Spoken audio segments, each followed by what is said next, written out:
UP विधानसभा के शीतकालीन सत्र का दूसरा दिन वित्त मंत्री सुरेश खन्ना पेश करेंगे बजट। 26,767 करोड़ का बजट किया गया पेश।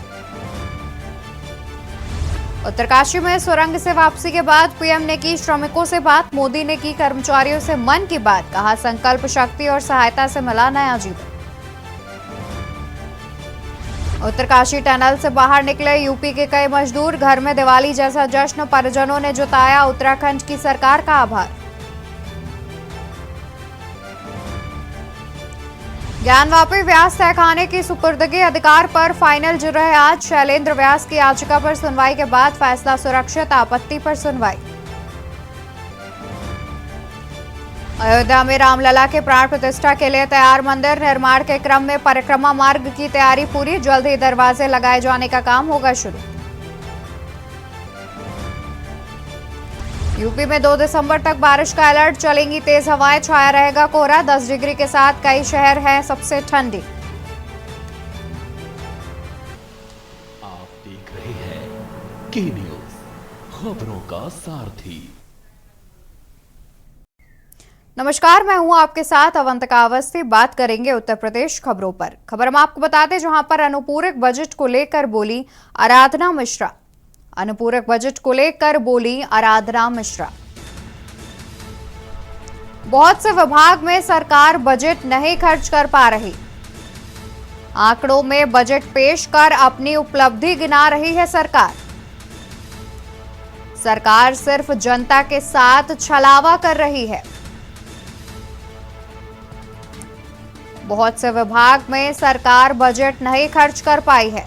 कुछ इस प्रकार से कांग्रेस विधानमंडल दल की नेता आराधना मिश्रा ने सरकार पर निशाना साधते हुए कहा है, जहां पर उन्होंने कहा कि सरकार सिर्फ जनता के साथ छलावा कर रही है। बता दें कि विधानसभा सत्र का शीतकालीन सत्र का आज दूसरा दिन है, जिसको लेकर के विपक्ष और सरकार के बीच तीखी नोकझोंक भी जारी है, जहां पर अनुपूरक बजट को लेकर आराधना मिश्रा ने सरकार को आड़े हाथों लिया है। उन्होंने कहा कि बहुत से विभाग में सरकार बजट नहीं खर्च कर पा रही है। आंकड़ों में बजट पेश कर अपनी उपलब्धियों को गिना रही है सरकार।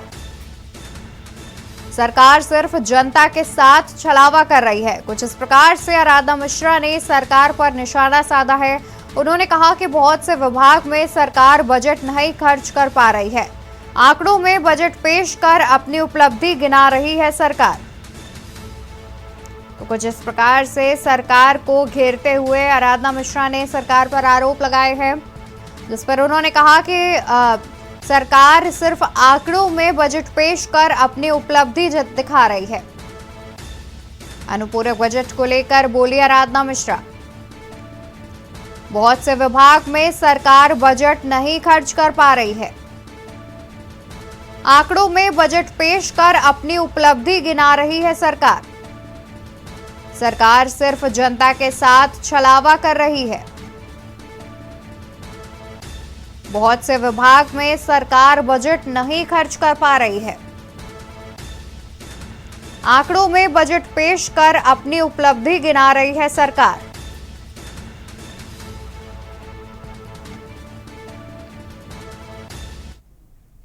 तो वहीं डिप्टी सीएम ब्रजेश पाठक का बयान भी सामने आया है, जहां पर डिप्टी सीएम ब्रजेश पाठक ने कहा कि प्रदेश सरकार चतुर्मुखी विकास के लिए काम कर रही है। अनुपूरक बजट प्रदेश में विकास की गति को रफ्तार देगा। कुछ इस प्रकार से डिप्टी सीएम ने भी पलटवार करते हुए कहा कि अनुपूरक बजट प्रदेश में विकास की गति को बढ़ावा देगा। सरकार की कार्य योजना के लिए ये बजट जरूरी है।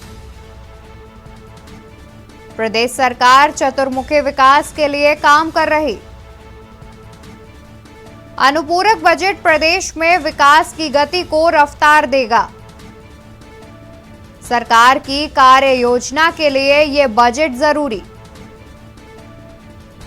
नई नियमावली का सभी को पालन करना चाहिए।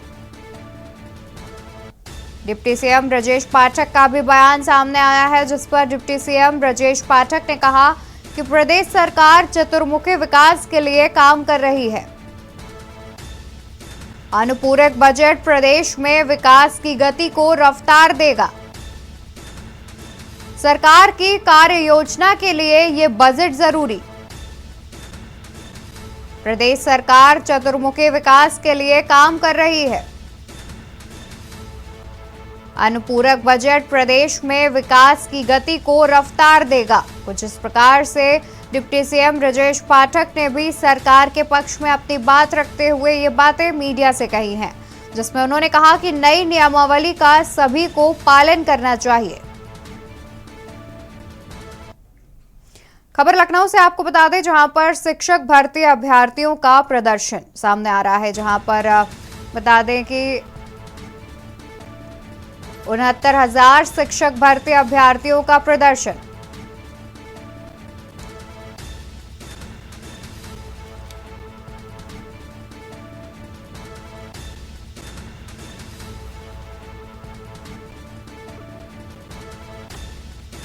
अड़सठ 100 सीटों पर नियुक्ति पत्र की मांग को लेकर किया जा रहा है प्रदर्शन। सैकड़ों की संख्या में अभ्यर्थी विधानसभा की ओर बढ़ रहे थे। अभ्यर्थियों को विकास द्वीप पर पुलिस ने रोका। अभ्यर्थियों को हिरासत में लेकर भेजा इको गार्डन।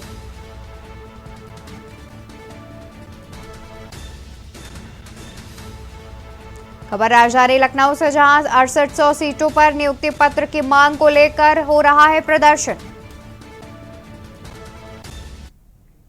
खबर लखनऊ से, जहां पर लखनऊ में सपा का प्रदर्शन सामने आ रहा है। बता दें कि सपा विधायकों ने बीजेपी के खिलाफ की है नारेबाजी।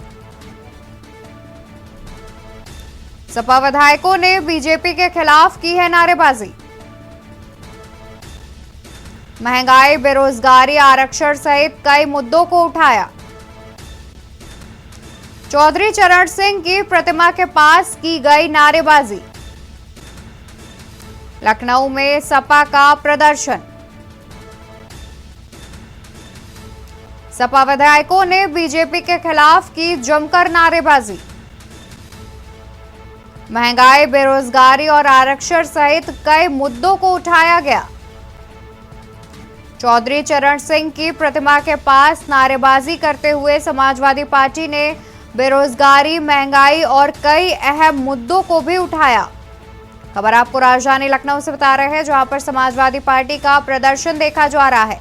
सपा विधायक लगातार बीजेपी के खिलाफ नारेबाजी करते हुए तमाम मुद्दे उठा रहे हैं, जिनमें महंगाई, बेरोजगारी और आरक्षण अहम रूप से ये मुद्दे उठाए जा रहे हैं। इसके अलावा भी सपा विधायक और तमाम सपा के कार्यकर्ता इन मुद्दों को लेकर के बीजेपी पर निशाना साधते हुए नजर आ रही है। वहीं चौधरी चरण सिंह की प्रतिमा पर नारेबाजी भी की जा रही है। सपा के मुख्य सचेतक डॉक्टर मनोज पांडे का बयान, सरकार सिर्फ अपने विधेयक को पास कराना चाहती है। सपा के मुख्य सचेतक डॉक्टर मनोज पांडे का बयान सामने आया है, जिस पर उन्होंने कहा कि सरकार सिर्फ अपने विधेयक को पास कराना चाहती है। विधेयक पास कराने के लिए शीतकालीन सत्र बुला रही है। सरकार सिर्फ 70% बजट विभागों में खर्च कर पाई है।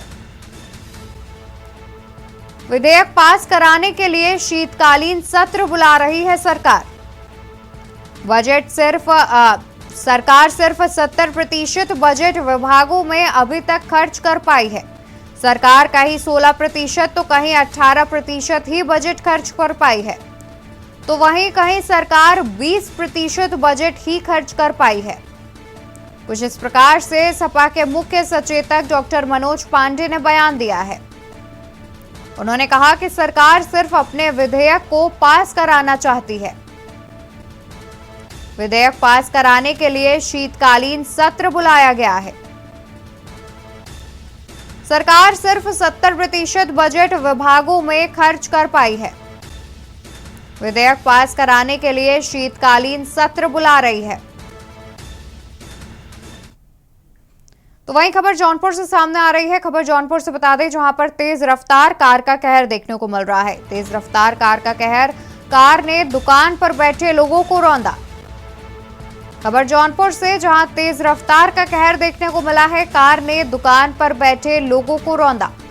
सामने से आ रहे बाइक को भी कार ने मारी टक्कर। वहीं इस हादसे के बाद 3 की घटनास्थल पर ही मौत हो गई, जबकि एक के इलाज के दौरान मौत की खबर सामने आई है। घटनास्थल पर 3 की मौत हो गई, वहीं एक की इलाज के दौरान मौत की खबर सामने आ रही है। कार पर आम जनता ने किया है पथराव। मौके पर भारी संख्या के साथ फोर्स मौजूद है। सीओ सिटी और इंस्पेक्टर भी मौके पर पहुंचे हुए हैं। कार पर आम जनता ने किया है पथराव। मौके पर भारी संख्या की फोर्स मौजूद। सीओ सिटी और इंस्पेक्टर भी मौके पर मौजूद। जफराबाद के ताड़तल्ला मोहल्ले का यह पूरा मामला बताया जा रहा है। तो खबर जौनपुर से, जहां तेज रफ्तार का कहर देखने को मिल रहा है। एक तेज रफ्तार कार ने दुकान पर बैठे लोगों को रौंदा।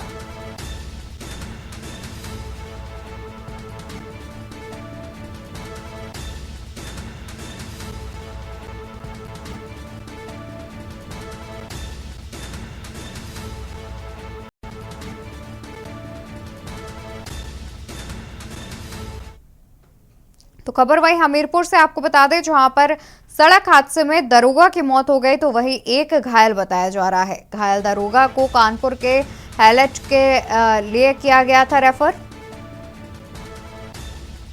घायल दरोगा को कानपुर के हैलेट के लिए किया गया था रेफर। दोनों दरोगा ड्यूटी के दौरान लौट रहे थे सदर कोतवाली। ट्रक ने अचानक लगाया ब्रेक, बाइक सवार दोनों दरोगा ट्रक से टकराए। दोनों दरोगा ड्यूटी के दौरान लौट रहे थे सदर कोतवाली। ट्रक ने अचानक ब्रेक लगाया, जिस पर बाइक सवार दोनों दरोगा ट्रक से टकरा गए। उप निरीक्षक की हादसे में मौत के बाद पुलिस महकमे में शोक। सदर कोतवाली इलाके के नेशनल हाईवे 34 का यह पूरा मामला बताया जा रहा है। सड़क हादसे में एक दरोगा की मौत, वहीं एक घायल बताया जा रहा है। घायल दरोगा को कानपुर के हैलेट किया गया था रेफर। दोनों दरोगा ड्यूटी के दौरान लौट रहे थे सदर कोतवाली। तो वहीं मेरठ में बड़ा हादसा, कबाड़ की दुकान में हुआ ब्लास्ट। हादसे में दुकान मालिक की मौके पर हुई मौत, वहीं 3 राहगीर भी ब्लास्ट की चपेट में आए हैं। घायलों को अस्पताल में भर्ती कराया गया है। वहीं पर सूचना पर पहुंची पुलिस और फायर ब्रिगेड की टीम ने हालात पर काबू पाया है।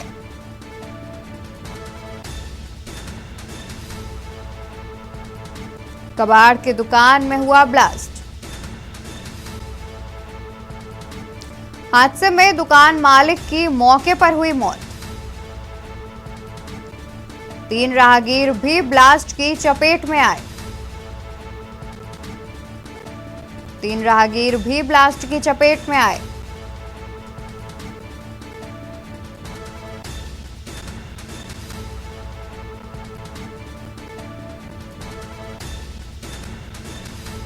सूचना पर पहुंची पुलिस और फायर ब्रिगेड की टीम ने मौके पर पहुंचकर मदद की लोगों की। आपको बता दें कि मेरठ में एक बड़ा हादसा हुआ है, जहां पर कबाड़ की दुकान में हुआ है ब्लास्ट।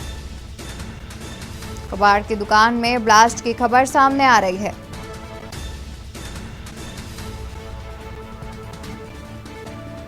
इस हादसे में दुकान मालिक की मौके पर ही मौत हो गई, तो वहीं 3 राहगीर इस ब्लास्ट की चपेट में आ गए।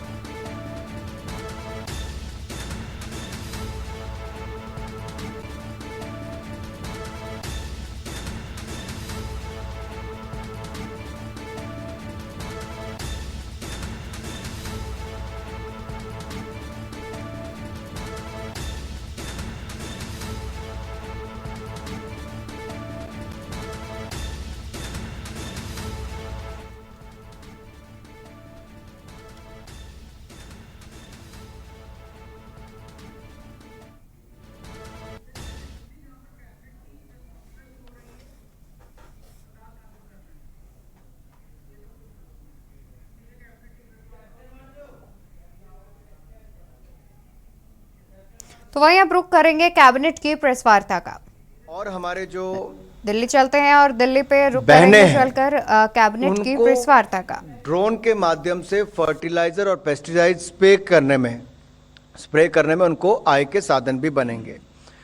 तो ये योजना क्या है, इसके थोड़ा विस्तृत जानकारी मैं आपको देना चाहूँगा, क्योंकि पहली बार आप इसको दीनदयाल अंत्योदय योजना के अंतर्गत, नेशनल रूरल लाइवलीहुड मिशन के अंतर्गत गरीब परिवार की महिलाओं को जो स्वयं सहायता समूह की सदस्य हैं सेल्फ हेल्प ग्रुप में, इनको संगठित किया जाता है।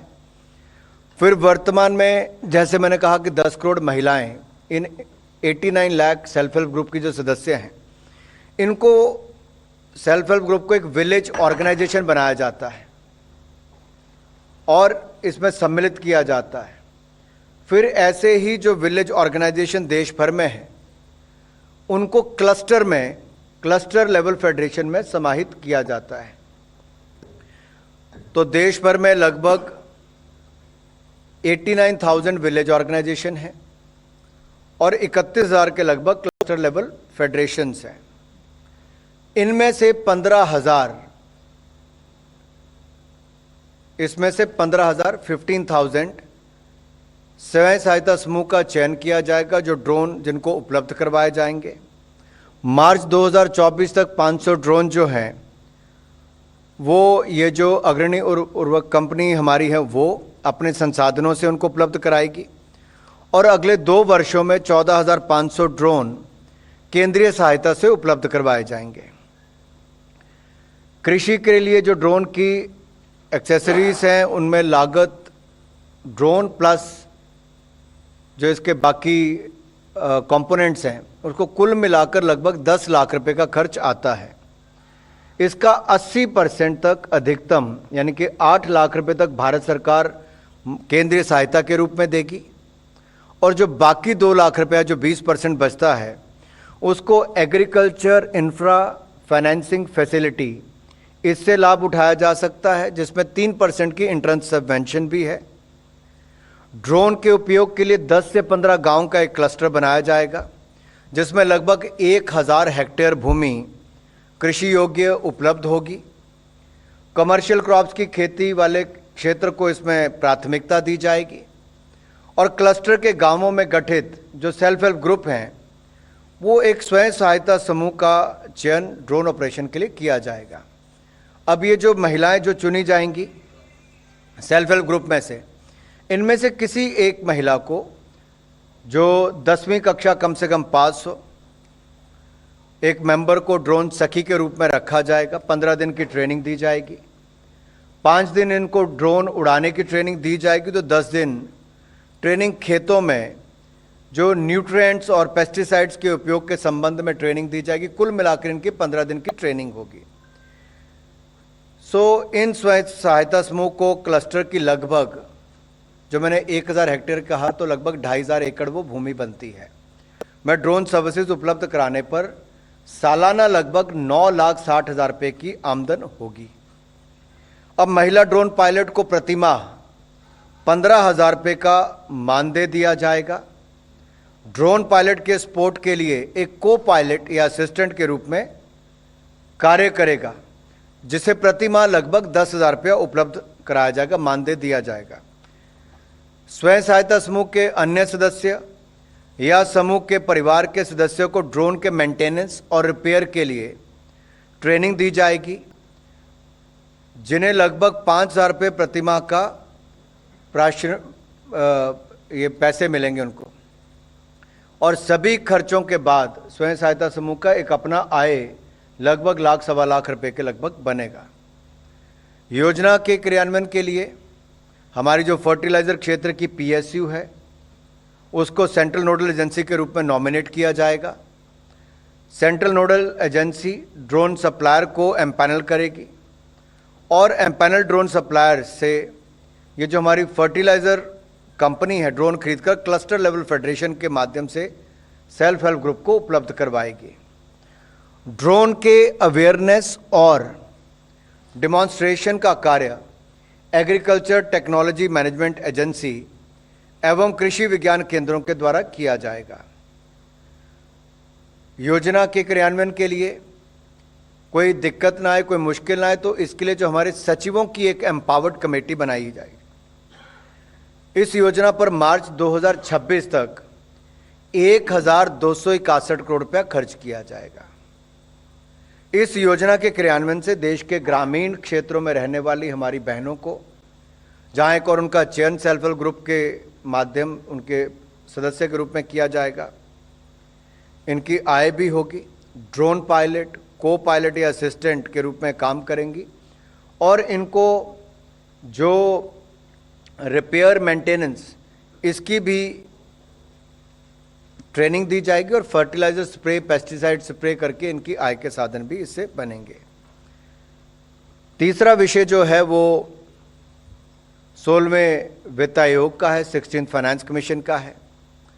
मंत्रिमंडल ने आज 16वें वित्त आयोग को टर्म्स ऑफ रेफरेंस, आज मीन्स कि कल रात देर रात 11 साढ़े 11 बजे मीटिंग खत्म हुई, तो 16वें वित्त आयोग के टर्म्स ऑफ रेफरेंस पर अपना अनुमोदन दिया है।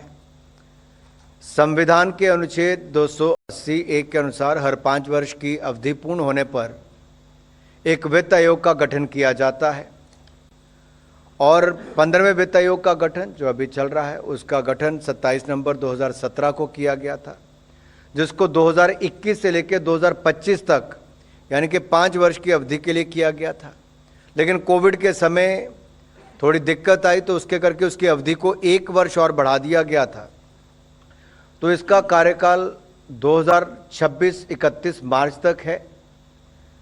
सामान्य वित्त आयोग अपनी रिकमेंडेशन देने के लिए लगभग 2 वर्ष का समय लेता है, इसलिए अब इसका गठन करना बहुत आवश्यक हो गया है ताकि वह आयोग सही समय पर अपनी रिकमेंडेशंस दे। इसको राज्यों से और केंद्र शासित प्रदेशों से उनकी पूरी फीडबैक लेके सलाह करके टर्म्स ऑफ रेफरेंस का एक ड्राफ्ट भी हम लोग तैयार करते हैं। ये फाइनेंस सेक्रेटरी और एक्सपेंडिचर सेक्रेटरी की अध्यक्षता में एक वर्किंग ग्रुप तैयार किया गया था। इस वर्किंग ग्रुप की अनुशंसा के आधार पर 16वें वित्त आयोग के निम्नलिखित टर्म्स ऑफ रेफरेंस निर्धारित किए गए हैं। एक तो पहला है कि संविधान के तहत केंद्र और राज्यों के बीच करों से प्राप्त होने वाले राशि का विभाजन एक ये करना है। दूसरा, संविधान के अनुच्छेद 275 के तहत राज्यों को दी जाने वाली ग्रांट्स के प्रिंसिपल का निर्धारण तथा राज्यों को दी जाने वाली निधियों का निर्धारण। तीसरा, राज्यों के कंसोलिडेटेड फंड में वृद्धि के उपाय जिनसे पंचायत और नगर पालिकाओं के आय के साधन बढ़े, संसाधनों में बढ़ोतरी हो। चौथा, इसके अतिरिक्त जो डिजास्टर मैनेजमेंट के कार्यों की फाइनेंसिंग की वर्तमान व्यवस्था पर विचार करते हुए संबंध में भी अपनी रिकमेंडेशन दे। 16वां वित्त आयोग का टर्म कितना होगा? 16वां वित्त आयोग अक्टूबर 2025 तक अपनी रिपोर्ट प्रस्तुत करेगा, जिन पर केंद्र द्वारा उस समय निर्णय लिया जाएगा और ये फिर 1 अप्रैल 2026 से लेकर 31 मार्च 2031 तक 5 वर्ष की अवधि के लिए लागू होगा। चौथा विषय जो है वो फास्ट ट्रैक स्पेशल कोर्ट्स है। आपने देखा होगा देश में जो रेप या पॉक्सो के केसेस जो हमारे protection of child from sexual offence act for further of 3 years, इसको 3 साल के लिए हमने इसका बढ़ोतरी की है। सो मंत्रिमंडल ने आज रेप और पॉक्सो एक्ट से संबंधित केसों की त्वरित सुनवाई के लिए चलाई जा रही फास्ट ट्रैक स्पेशल कोर्ट्स की योजना को 2023-24 से 2025-26 तक यानी 3 वर्ष तक जारी रखने की स्वीकृति दी है। और यहाँ आप दिल्ली से कैबिनेट की प्रेस वार्ता सुन पा रहे थे। अब रुक करेंगे उत्तर प्रदेश की राजधानी लखनऊ का, जहाँ पर विधानसभा का शीतकालीन सत्र की आज दूसरा दिन है, जिसमें आज मुख्यमंत्री योगी आदित्यनाथ ने क्या कुछ कहा आपको सुनाते हैं। कोई भी व्यक्ति जो भी आवेदन करता है, कोई भी पीड़ित हो, उसकी जाति, उसका मत, उसका मजहब नहीं देखा जाता है, बल्कि वो पीड़ित राज्य का नागरिक है। उसको प्रदेश में, देश में या दुनिया में जहां कहीं अच्छी स्वास्थ्य की सुविधा मिलती है, और सुविधा के लिए मुख्यमंत्री राहत कोष से भी हम पैसा देने में कोई कोताही, तमाम मान्य सदस्य विपक्ष में बैठे हुए हैं, वो हर व्यक्ति इस बात को कह सकता है। उनके प्रस्ताव आते हैं बिना किसी भेदभाव के, हमने उसके लिए भी धनराशि उपलब्ध कराई है।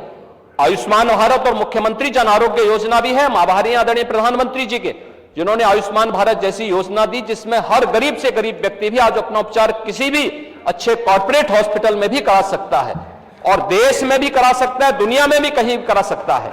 हर वर्ष की सुविधा उसको मिली है। मुख्यमंत्री जन आरोग्य योजना की सुविधा भी उसे दी गई है। इसके अलावा मान्य विधायकों को भी 25 लाख रुपए तक खर्च करने का अधिकार दिया गया है, और इसके साथ ही मुख्यमंत्री राहत कोष भी उसके लिए उपलब्ध है। इसलिए समस्या केवल इस बात की नहीं कि हम समस्या के समाधान की ओर जाएं, समस्या केवल हर मुद्दे का राजनीतिकरण करके समाज में अव्यवस्था पैदा करना, लोगों में असंतोष पैदा करने का जो कुत्सित प्रयास किया जाता है, वो तो कोरोना कालखंड में भी लोगों ने देख लिया था, जब आप लोग बहका रहे थे लोगों को कि वैक्सीन मत लगाना, ये मोदी वैक्सीन है, और लोगों को गुमराह कर रहे थे। परिणाम क्या है? मोदी जी के शासनकाल में, उनके मार्गदर्शन में हमारे वैज्ञानिकों के द्वारा बनाई गई दोनों वैक्सीन दुनिया की सबसे प्रभावी वैक्सीन है। दुनिया के अंदर तमाम देशों में कोरोना महामारी के मामले बढ़ते हुए दिखाई दे रहे हैं। भारत में कोरोना कंट्रोल है और उत्तर प्रदेश में भी पूरी तरह नियंत्रण में है, कहीं कोई समस्या नहीं है। सरकार आपके द्वारा उठाए गए मुद्दों पर पूरी तरह सतर्क है, और अब तो इसके मामले वैसे भी समाप्ति की ओर है। बरसात के समय जल जमाव वाले क्षेत्रों में, अन्य क्षेत्रों में इस प्रकार की बातें देखने को मिलती हैं। ये केवल डेंगू के मामले नहीं होते, इंसेफ्लाइटिस के भी मामले होते हैं, मलेरिया भी होता है, कालाजार भी होता है, चिकनगुनिया भी होता है।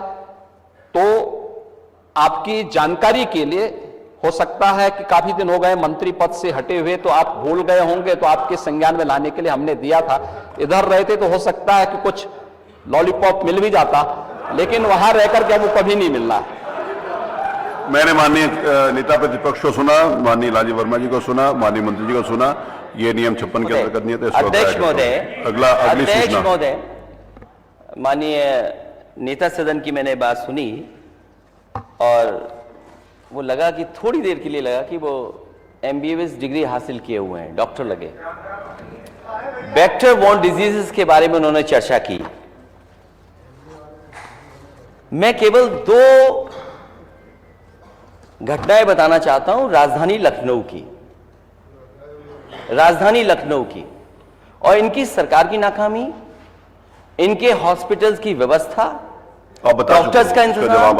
एक पूर्व सांसद, वो बता चुके, वो भी भारतीय जनता पार्टी के, बोल चुके हैं। भारतीय जनता पार्टी पूरी, तो भारतीय जनता पार्टी के, वो हमारे दल के नहीं, पूर्व सांसद भारतीय जनता पार्टी के, वो अपने बेटे को लेकर के आते हैं। उनके बेटे को ये जानकारी मिलती है कि इसका इलाज अगर जल्दी नहीं हुआ तो जान नहीं बचेगी। वो एक अस्पताल से दूसरे अस्पताल भागे और इलाज के लिए वो एडमिट नहीं करा पाए, और उनके बच्चे की जान चली गई। इसका जवाब क्या है डबल इंजन की सरकार के पास? तो बता दें कि आज विधानसभा शीतकालीन सत्र का दूसरा दिन है, जिस पर मुख्यमंत्री योगी आदित्यनाथ ने जमकर विपक्ष पर निशाना साधा और सरकार की उपलब्धियां गिनाई। तो वहीं नेता प्रतिपक्ष अखिलेश यादव ने भी सरकार पर निशाना साधने का कोई भी मौका नहीं छोड़ा। उत्तर प्रदेश खबरों में फिलहाल के लिए बस इतना ही। ऐसी